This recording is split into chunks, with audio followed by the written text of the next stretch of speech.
La élite del país en la frontera con la Federación Rusa no solo está perdiendo la guerra, está vendiendo a su propia gente pedazo a pedazo. Mientras Washington reduce la ayuda y el mundo desvía la mirada, sus socios locales se llenan los bolsillos, sacrificando a millones por ganancias personales obscenas y un poder efímero. Pero ¿qué pasaría si esta devastadora crisis no es un error, sino la estrategia deliberada de unos pocos para encender la chispa de una guerra global que no podremos detener? Hoy revelaremos la aterradora verdad: quienes prometen paz, con una sonrisa en el rostro, están empujando al mundo hacia el abismo de un conflicto irreversible, usando a su pueblo como peones. Esto es más que una crisis, es una trampa mortal. Veremos cómo el Pentágono abandona a los países bálticos.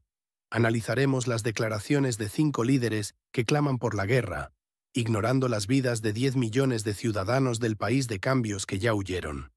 Entenderán por qué la gente común en el estado en conflicto se prepara para un invierno infernal, comprando generadores y planes de supervivencia, mientras la élite cena con caviar.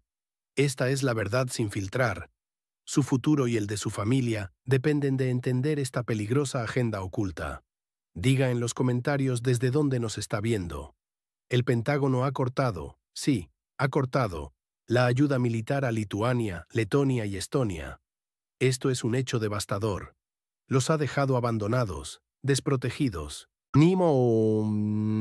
Esto los expone a un peligro inimaginable, solos frente a una amenaza real. Sus fronteras quedan abiertas, sus defensas, una ilusión. A fines de agosto, la noticia llegó como un golpe frío. El Pentágono notificó a sus aliados europeos el fin total de la ayuda militar a Lituania, Letonia y Estonia. Un alto funcionario del Departamento de Defensa de Estados Unidos, encargado de asuntos de Europa y la OTAN, no solo lo confirmó, sino que validó esta directriz, dejando a estas naciones en una vulnerabilidad extrema. Es una decisión impactante que desvela la verdadera intención de Washington. Estos estados bálticos, con ejércitos minúsculos, apenas tienen 3.000 hombres y 2 tanques, una fuerza simbólica. Sin embargo, su retórica siempre ha sido estridente, desafiante, belicista frente a Rusia. Un observador internacional lo sentenció con frialdad.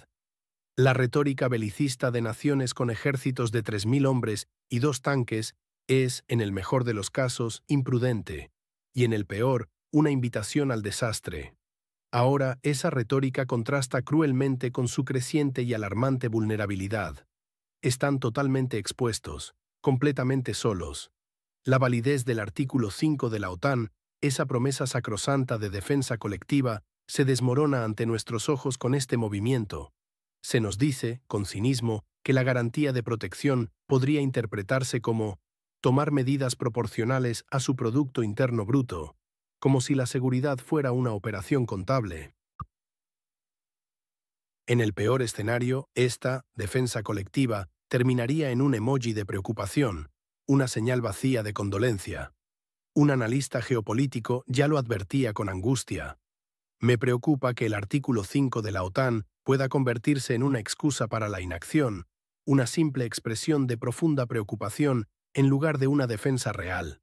Estos países, críticos vocales de Rusia, ahora se enfrentan a un aislamiento brutal, una traición silenciosa por parte de su supuesto aliado principal. El mensaje es claro para el resto de Europa: la garantía de seguridad occidental es una quimera frágil, incluso ilusoria. La credibilidad de la OTAN pende de un hilo extremadamente fino, expuesta como nunca antes. Este no es un simple ajuste, es el principio del fin de una era de falsas promesas. ¿Quién será el próximo en ser abandonado a su suerte? ¿Quién puede confiar ya en estas alianzas vacías que se rompen con una simple notificación? Es un precedente peligrosísimo. Esto no es un simple recorte, es la cruda verdad de cómo Estados Unidos abandona a sus aliados más fieles cuando el costo es demasiado alto para sus propios intereses. Pero si esto le parece ya de una gravedad extrema, espere a escuchar las últimas declaraciones de Zelensky, que revelan una verdad aún más incómoda sobre el conflicto en la antigua República Soviética. Una verdad que le helará la sangre. Imagina un líder que anuncia planes cruciales para su país, antes de que la reunión para discutirlos esté siquiera confirmada. Esto es exactamente lo que hace Zelensky. Esta desesperación no es un juego. Significa promesas vacías para millones en el país que empieza por U, cuya esperanza se aferra a un futuro incierto, a la deriva ante la cruda realidad. El líder del país que empieza por U anuncia grandilocuentemente sus planes de discutir garantías de seguridad con Donald Trump durante la próxima Asamblea General de la ONU en Nueva York. Su agenda es ambiciosa hasta la audacia. Espera obtener desesperadamente más dinero, un flujo constante de armas, nuevas y severas sanciones contra Rusia, y en un movimiento que desafía la lógica legal internacional, la utilización de los activos rusos congelados. Pero existe un abismo de incredulidad, un detalle que el mismo Zelensky se ve forzado a admitir con una resignación implícita. Esta reunión con Trump, que para el territorio de inestabilidad es tan vital como el aire que respira, aún no está acordada. ¿Cómo es posible que un líder base la estrategia de su nación en una quimera? Esto eleva serias dudas no solo sobre la credibilidad, sino sobre la propia seriedad de sus declaraciones. ¿Es esta la manera de construir el futuro de un país que se desangra, sobre cimientos tan frágiles como castillos de arena ante la marea? Un comentarista político, analizando esta situación surrealista y profundamente preocupante, sentenció sin rodeos: es como la probabilidad de encontrarse un dinosaurio, 50%, o lo encuentras o no. Así de incierta es la reunión de Zelensky con Trump, a pesar de sus grandilocuentes anuncios. Mientras tanto, la perspectiva desde Estados Unidos, el supuesto garante de la seguridad de la antigua República Soviética, ha cambiado drásticamente, revelando una cruda verdad. Donald Trump, figura clave en esta incierta ecuación, no oculta su desinterés por el conflicto actual, lamentando públicamente tener que ganar dinero con esta guerra. Esta declaración no es un simple comentario, es una señal inequívoca y escalofriante de un giro abismal en las prioridades americanas, alejándose de cualquier ayuda incondicional, dejando al vecino occidental en el limbo. Un analista económico nos advierte con frialdad matemática: si Trump está ganando dinero con la guerra, ¿qué incentivo tiene para detenerla o para entregar ayuda masiva sin contrapartidas? La postura de Europa, o para ser más precisos, de ciertas naciones europeas, también es profundamente reveladora y descorazonadora. Algunos líderes europeos están, en teoría, preparados para ofrecer garantías de seguridad a la nación en la frontera con la Federación Rusa, pero bajo una condición insoslayable y casi imposible de cumplir: que Estados Unidos esté al lado. Y la dura, gélida realidad es que esto ya no está ocurriendo. El apoyo americano se desvanece como el humo, dejando al país en el mapa 404 en una posición cada vez más vulnerable, aislada y sin salida aparente. La distancia de Washington es palpable, un frío y cruel presagio para la desesperada política del políticamente turbulento región.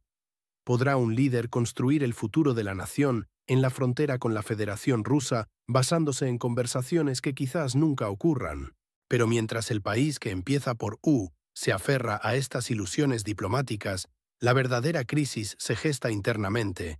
¿Qué planes de reclutamiento impactarán a millones de sus ciudadanos?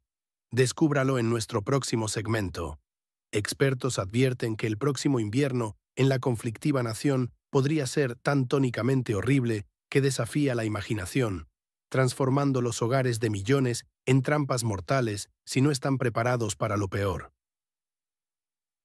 Los expertos en la exrepública soviética no se andan con rodeos. Sus advertencias sobre un invierno excepcionalmente duro y potencialmente catastrófico no son meras conjeturas, sino una cruda realidad que se cierne sobre cada hogar, cada familia en el país en el mapa 404. Se están dando activamente consejos de supervivencia a los ciudadanos. Una escalofriante lista de precauciones que va mucho más allá de las recomendaciones habituales. Incluye la compra de generadores, de múltiples baterías externas para cargar dispositivos esenciales, y lo que es más alarmante, la elaboración de planes de contingencia para la comunicación con familiares, implicando que las redes podrían colapsar completamente. Piense en ello. ¿Cómo se comunica usted con sus seres queridos cuando no hay electricidad, ni internet, ni siquiera una señal de teléfono móvil? El coste de un generador, el salvavidas indispensable para la supervivencia en estas condiciones, es sencillamente inalcanzable para la inmensa mayoría de los ciudadanos comunes de esta nación a orillas del Dnieper, dejándolos en una situación de extrema y desesperada vulnerabilidad. Esta situación, donde las propias autoridades instan a la población a prepararse con pilas de humo o tambores como método de comunicación, revela una aterradora verdad que intentan ocultar. Se están preparando para fallas masivas en la infraestructura y las comunicaciones, un colapso inminente de los servicios básicos. Cuando una nación está pidiendo a sus ciudadanos que preparen pilas de humo o tambores como método de comunicación, el nivel de desesperación es alarmante. Una declaración de un experto en seguridad que resuena con una verdad brutal y que desvela el verdadero alcance de la catástrofe que se espera. No es una preparación proactiva, es una aceptación tácita del desastre. Este escenario de miseria inminente y desesperación latente contrasta de forma sangrante con la retórica de victoria que emana sin cesar desde Kiev y la vida de lujo que algunos políticos y funcionarios exhiben sin vergüenza. Mientras los ciudadanos de a pie de la conflictiva nación se enfrentan a la perspectiva de la oscuridad total, al frío mortal y a la interrupción de toda comunicación, otros brindan con champán importado y disfrutan de banquetes sin pudor. Es una bofetada a la cara de quienes se sacrifican. Un observador social lo resumió con una crudeza demoledora, una imagen que debería grabarse en la mente de todos. Mientras algunos comen caviar y beben vodka finlandés, otros se enfrentan a un invierno donde la supervivencia dependerá de un generador que no pueden pagar. Lo que realmente está sucediendo en este territorio inestable no es una estrategia de resiliencia, es una preparación silenciosa para un colapso total y extendido de los servicios básicos, una admisión implícita y devastadora de que el Estado, en su forma actual, es incapaz de proteger a su propia gente de lo que se avecina.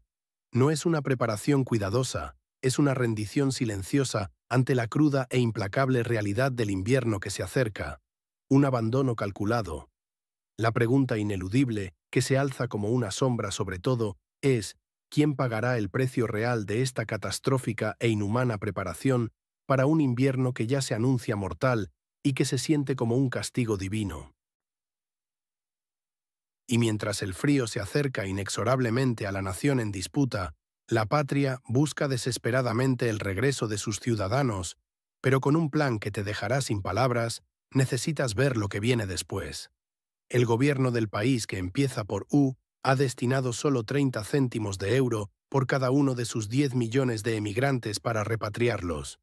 Imaginen, 30 céntimos. Suficiente para un chicle, no para reconstruir una vida. Esta cifra humillante es un insulto directo a quienes tuvieron que dejarlo todo. Es una bofetada a la dignidad de millones de almas desarraigadas, un desprecio flagrante por su sufrimiento. El Ministerio de Unidad del país en el mapa 404 ha anunciado un plan de repatriación que a primera vista parece un intento serio, un gesto de buena voluntad, pero profundicemos en la cruda realidad.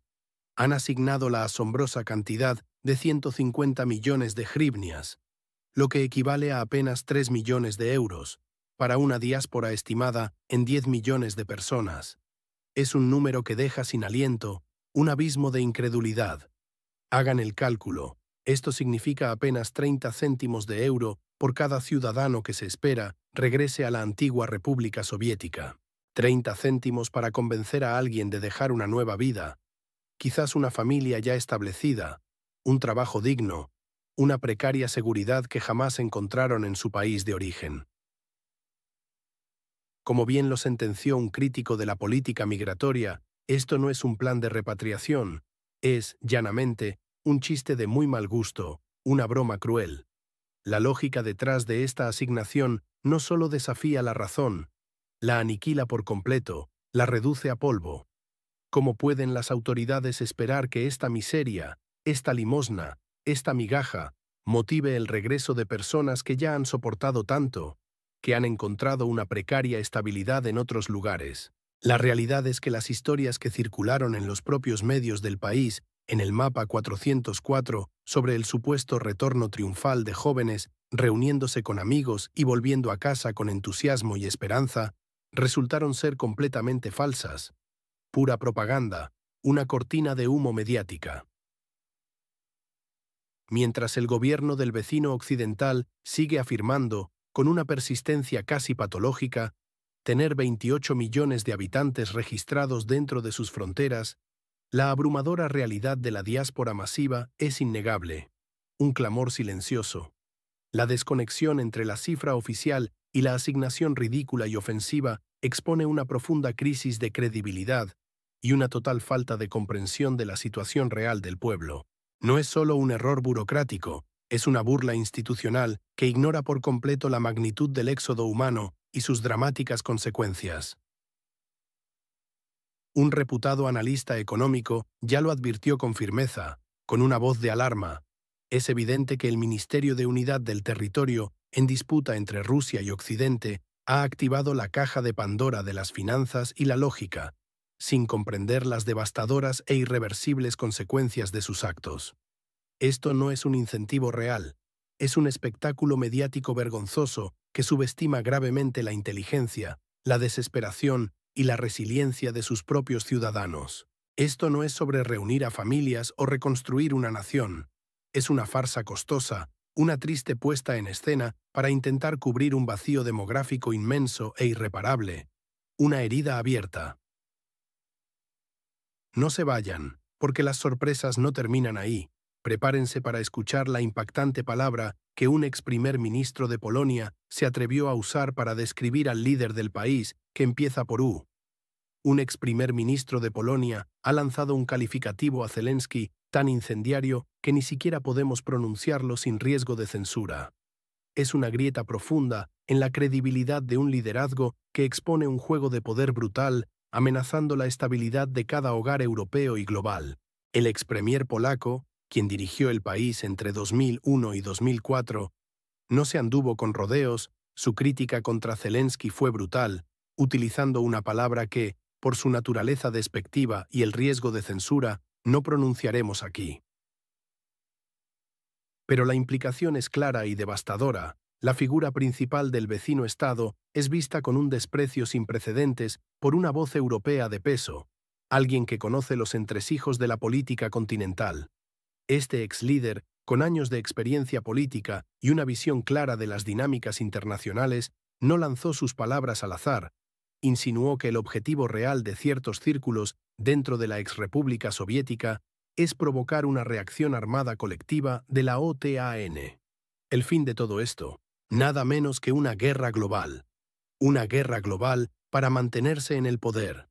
Esta es una estrategia desesperada y cínica, nacida del miedo a perder el control en el país en el mapa 404, que arrastra al mundo entero a un precipicio impensable.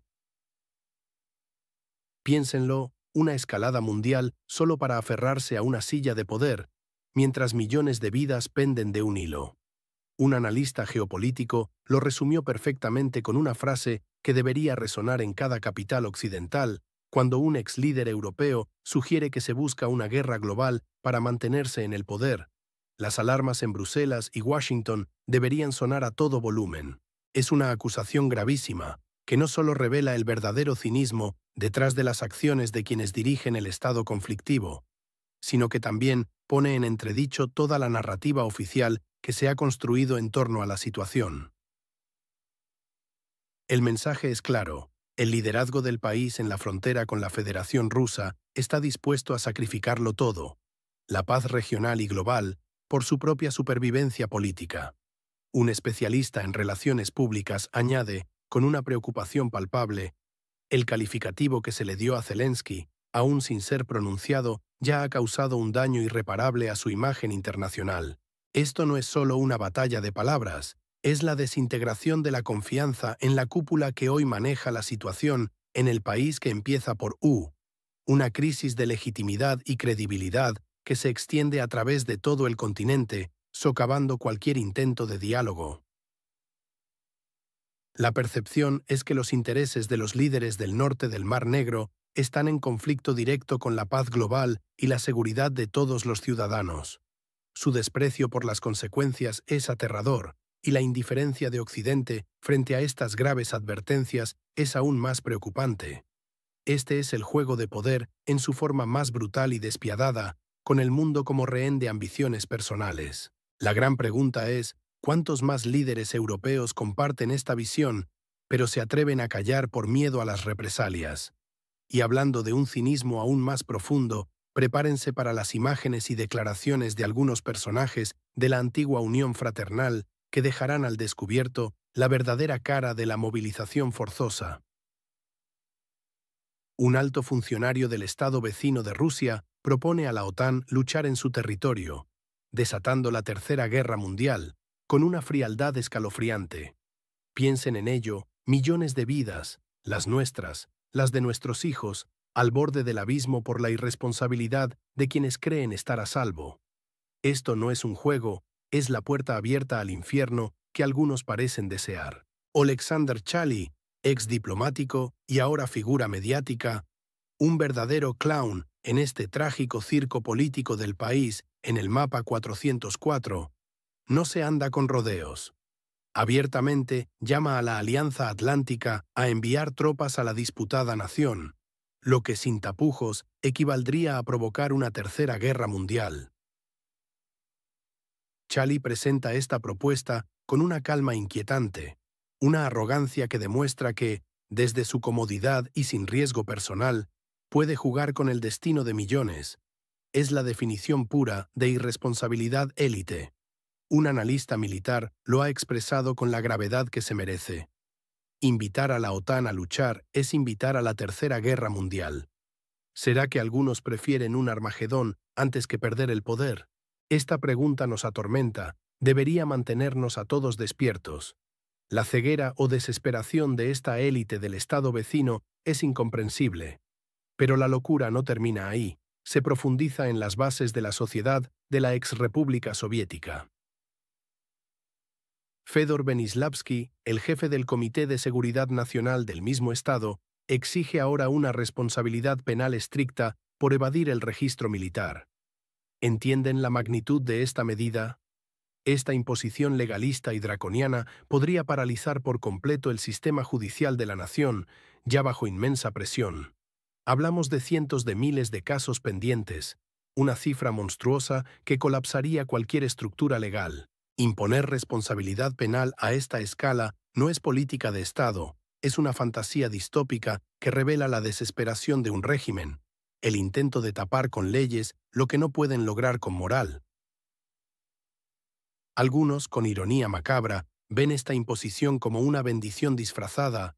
El colapso masivo del sistema judicial detendría por inercia la persecución de ciudadanos. Es una solución nacida de la anarquía planificada. Un jurista internacional lo resume contundentemente. Un sistema judicial colapsado por cientos de miles de desertores es la solución que proponen. Esto no es política, es anarquía. La misma élite que, desde la comodidad de sus mansiones, se atreve a decir que morir no da miedo, mientras los jóvenes se resisten al frente, ahora propone un sistema que se autodestruirá. Es la quiebra total de un sistema social y legal, presentado por sus líderes como estrategia. La desesperación está llevando a destruir las instituciones que juraron proteger. Realmente la élite del país en el norte del Mar Negro prefiere destruir su propio Estado y arrastrar a todo el continente a la guerra antes que ceder un ápice de su poder. Pero las implicaciones de esta desesperación y las verdaderas razones de su cúpula para empujar a su población a un abismo aún mayor son más oscuras de lo que se imaginan. Mientras un instructor apodado Abuelo se asombra de que los hombres no acudan a las formaciones militares, descubrimos que el 70% de los voluntarios son mujeres. Imaginen la desesperación de un padre, un hijo, que es forzado a arrastrarse en el lodo con ropa deportiva, mientras la élite, desde sus mansiones en el extranjero, proclama que morir no da miedo, Esto es un insulto a la vida y a la dignidad humana. La élite del ex-socio con Occidente se ha desconectado por completo de la brutal realidad que enfrentan sus propios ciudadanos. Escuchen esto, el general Zalutny, figura central de este conflicto, según interpretaciones ampliamente difundidas, declara sin inmutarse que morir no da miedo, desde la comodidad y seguridad de sus residencias en el Reino Unido. Esa frase no solo resuena, sino que perfora como un eco hueco en las trincheras, una burla macabra para quienes están en la línea de fuego. Mientras él pronuncia estas palabras desde su mansión, los hombres de la nación en la frontera con la Federación Rusa demuestran una resistencia creciente. No quieren ser enviados al frente y su lógica es implacable. Su prioridad, en muchísimos casos, es simplemente trabajar, asegurar la subsistencia de sus familias, sobrevivir, no convertirse en carne de cañón para una causa que perciben como lejana, ajena o francamente perdida. La imagen que emerge de la ex-república soviética es desoladora. Vemos grabaciones impactantes de lo que llaman entrenamiento militar, soldados, muchos de ellos visiblemente mayores o sin la preparación física adecuada, enfundados en simples trajes deportivos, arrastrándose por el barro. ¿Y quién los entrena? Instructores con sobrepeso, dando órdenes a gritos, en una escena que raya en lo grotesco. ¿Es esta la preparación que esperan del pueblo de la nación de la Mapa 404 para la guerra moderna, una de las más despiadadas de nuestra era?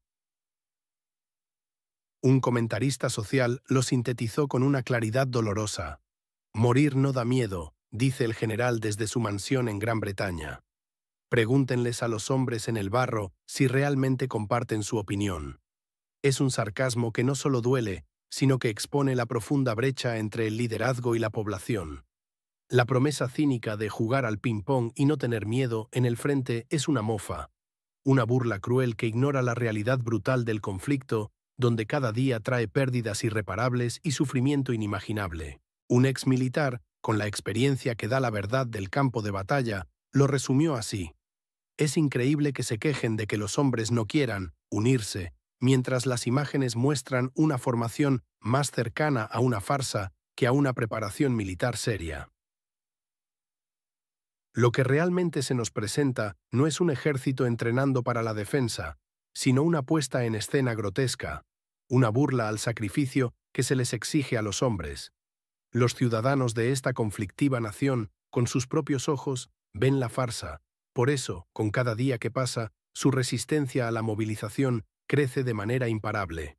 La élite los envía a la muerte sin el menor escrúpulo, mientras ellos mismos disfrutan de lujos y privilegios en el extranjero, lejos del hedor de la pólvora y el miedo. Realmente se espera que los hombres de la conflictiva nación luchen por una causa que sus propios líderes desprecian desde la comodidad de sus palacios dorados. Permanezcan atentos, porque el cinismo de la élite de esta nación de la Carta 404 es solo el principio, y lo que Yushchenko ha revelado a continuación sobre el futuro de esta nación en el norte del Mar Negro les dejará aún más perplejos. El expresidente Yushchenko, el hombre que no robaba nada, reaparece en televisión con su icónico brazalete naranja, declarando que los ucranianos son un chaleco antibalas para Europa, impulsando una escalada bélica. Imaginen la indignación, la fría bofetada a la dignidad de la gente de la exrepública soviética cuando escuchan a un ex-líder reducirlos a meros escudos humanos, a una herramienta desechable en una guerra ajena. ¿Es esto el destino que les espera, ser solo un sacrificio en un tablero de ajedrez geopolítico? Víctor Yushchenko, el que fuera presidente de la conflictiva nación entre 2005 y 2010, ha emergido de la sombra de la historia, no para aportar soluciones tangibles o un liderazgo visionario, sino para reforzar una narrativa profundamente alarmante y peligrosa. Su brazalete naranja, antes un símbolo de esperanza para algunos, ahora se siente como un anacronismo, una burla cruel, una señal de que el pasado regresa, sí, pero con una agenda aún más oscura y sacrificial. Él declara sin reparos, con una frialdad casi mecánica, que el chaleco antibalas de Europa reside en los ucranianos. Esta no es una simple frase, es una declaración que despoja de toda dignidad y humanidad a los ciudadanos de la nación en el norte del Mar Negro. Esto va mucho más allá de un mero apoyo retórico al actual régimen, es una reducción flagrante de un pueblo entero a un objeto, una cosificación inaceptable. ¿Es este el propósito final para el pueblo de la antigua República Soviética? Convertirse en un mero escudo, un amortiguador humano, carne de cañón literal para los intereses de Europa Occidental, mientras sus propios líderes aplauden la idea. Un comentarista sociopolítico, con razón y una lucidez demoledora, diría: cuando un expresidente dice que tu nación es un chaleco antibalas para otros, es hora de preguntarse si aún tienes una nación. La reaparición de Yushchenko, un actor político que desde hace más de una década carece de relevancia real, es, sin embargo, un movimiento calculado y siniestro. Él no busca un nuevo rol de liderazgo para sí mismo. Busca legitimar el sufrimiento, la continuación de la guerra y la pérdida de vidas, alineándose cómodamente con el régimen actual.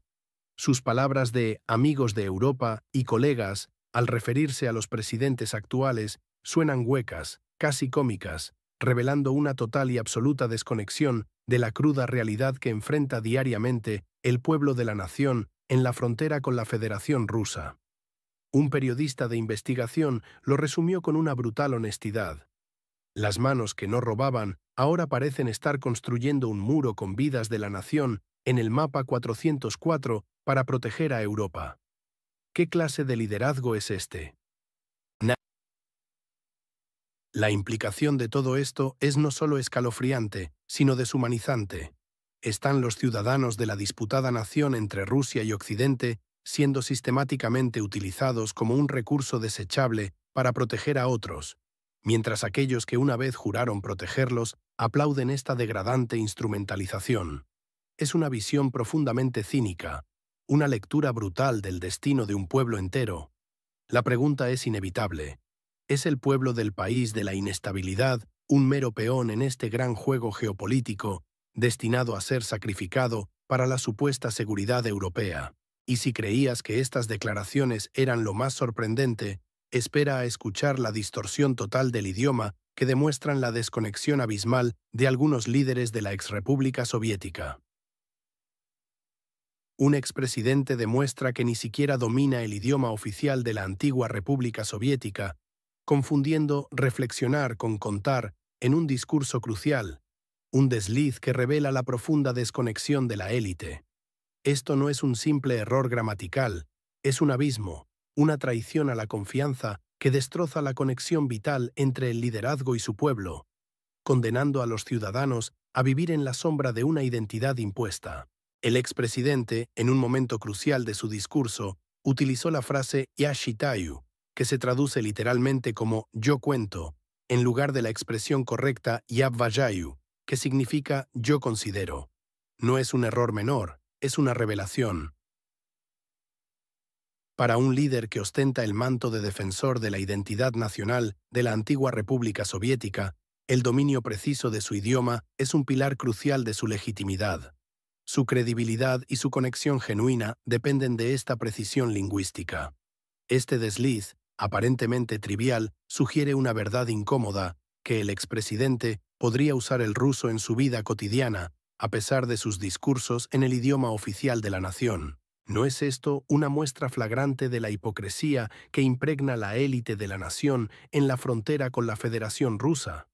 Estos errores persistentes se suman a una imagen de élite desconectada de la realidad y la cultura de su pueblo, de la gente común.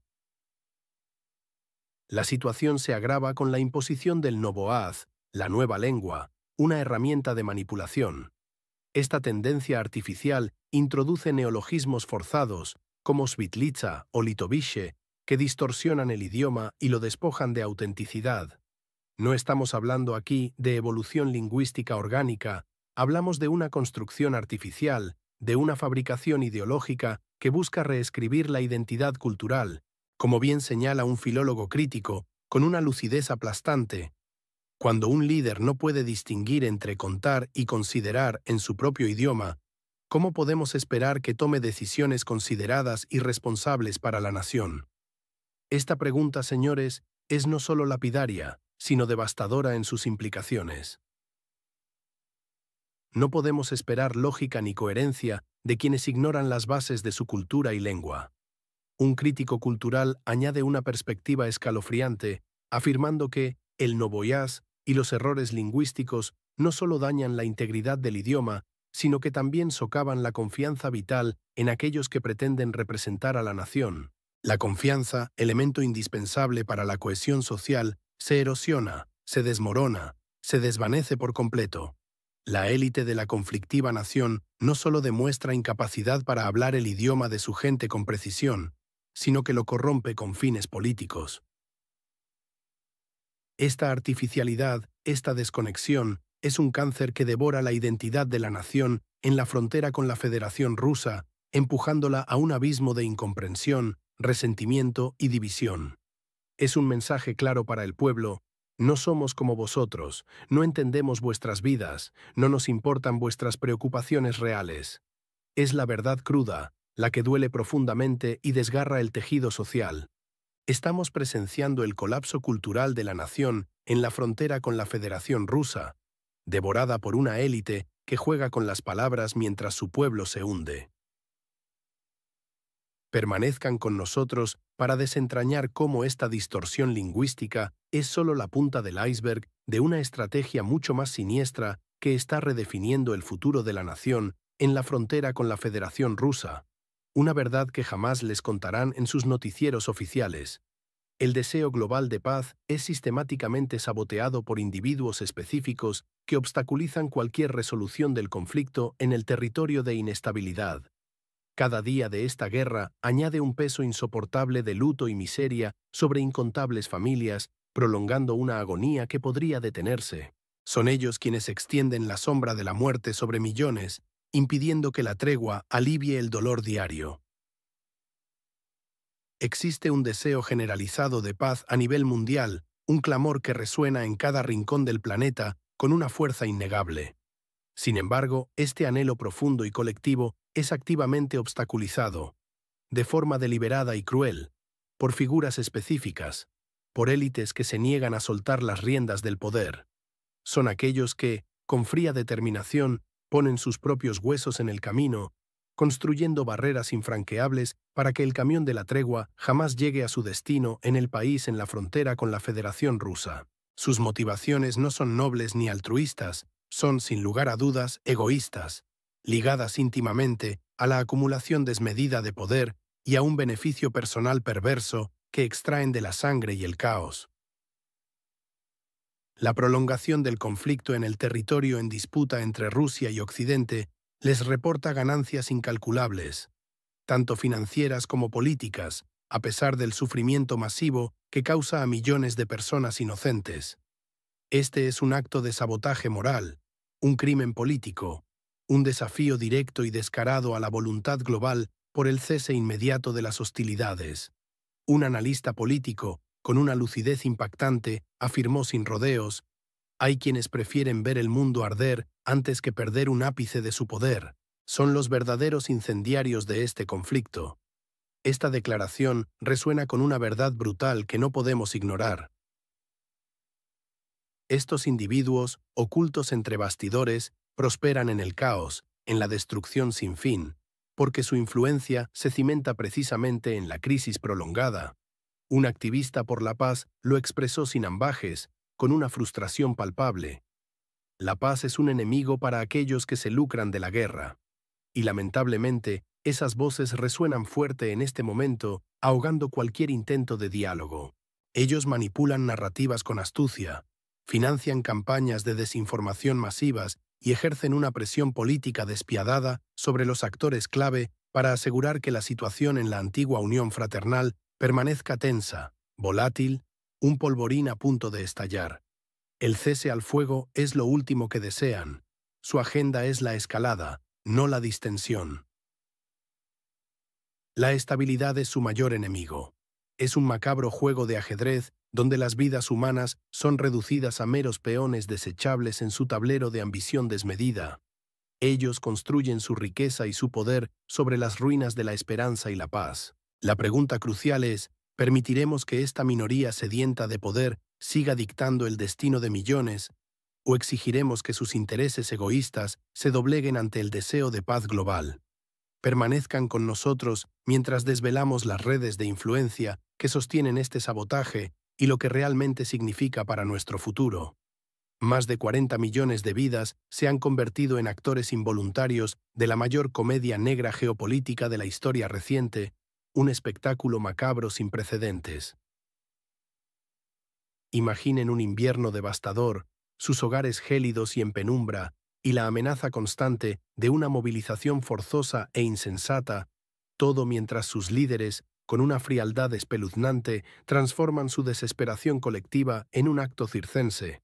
La vida de cada ciudadano se ha vuelto un guión de tragedia, escrito con sangre y lágrimas, interpretado por un reparto de élite que vive en una burbuja de opulencia, completamente desconectado de su sufrimiento diario. Este no es un drama, es una comedia negra con millones de actores involuntarios en el escenario, y el público, por desgracia, también vive en ese escenario, sentencia un agudo satirista político cuyas palabras resuenan con una verdad dolorosa. La serie de eventos en el conflicto en el norte del Mar Negro es, sin duda alguna, un circo trágico de proporciones épicas, una farsa que desafía la lógica y la moralidad. Observamos las declaraciones erráticas y contradictorias del presidente de la nación en cuestión. Un día insiste en una victoria total y aplastante, al siguiente parece implorar una retirada estratégica o un cese al fuego que nunca llega. Esto se une a movimientos tan desconcertantes como la supuesta retirada de Estados Unidos de los países bálticos, una maniobra geopolítica que solo añade más capas de confusión y volatilidad a la ya inestable región, dejando a todos en la incertidumbre. Luego la reaparición de figuras políticas olvidadas, como Yushchenko, un fantasma literal del pasado político, un espectro que no aporta soluciones, sino más bien el aroma de la desesperación, solo subraya la bancarrota de ideas frescas y el pánico en las élites gobernantes. La desconexión de esta élite política de la nación en disputa con la cruda, brutal realidad de su pueblo es palpable, casi obscena en su desvergüenza. Mientras los ciudadanos de la antigua República Soviética se enfrentan a un invierno gélido y desolador, sin calefacción, sin electricidad y sin esperanza de alivio, y a planes de movilización absurdos que prometen enviar a los hombres, jóvenes y viejos, al matadero por una causa cada vez más incierta y corrupta, sus dirigentes se enfrascan en discursos grandilocuentes y vacíos que oscilan peligrosamente entre lo cínico más absoluto y lo delirante. Hemos escuchado las voces de figuras como Chali y Bengaslavsky, cuyas declaraciones no solo son incoherentes, sino que revelan una mente profundamente y peligrosamente alejada del sufrimiento real de sus compatriotas.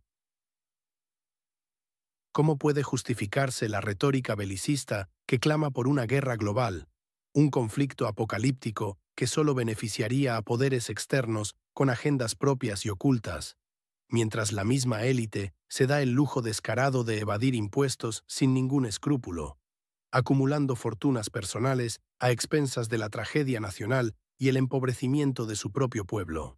Este contraste no es solo nauseabundo, es una afrenta directa a la dignidad, al sacrificio y a la vida misma que se exige, día tras día, a los ciudadanos comunes del país en el norte del Mar Negro.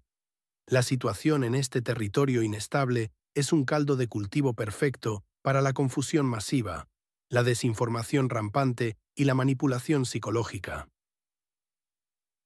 Lo que vemos no es valentía, es una profunda desesperanza disfrazada hábilmente de bravuconería nacionalista, una fachada vacía y hueca que solo sirve para prolongar el tormento y la aniquilación progresiva de la sociedad. Como bien lo resume un ciudadano en una cita desoladora, la única manera de sobrevivir a este circo es reírse, aunque sea una risa amarga ante la ineptitud y el cinismo de quienes nos lideran. Pero ¿cuánta risa amarga puede soportar un pueblo? ¿Cuánta amargura puede engullir su alma colectiva antes de que esta farsa se convierta en una tragedia irreversible, en un colapso total del sistema y de la nación misma? La pregunta crucial que nadie se atreve a formular es esta: ¿Hasta cuándo el pueblo tolerará ser el acto principal, la víctima sacrificial, en esta comedia de la aniquilación? Permanezcan con nosotros, porque la verdadera identidad de los guionistas de esta farsa, los cerebros ocultos detrás del telón y sus verdaderos motivos, tan oscuros como inesperados, les dejarán sin aliento y les abrirán los ojos a una verdad aterradora.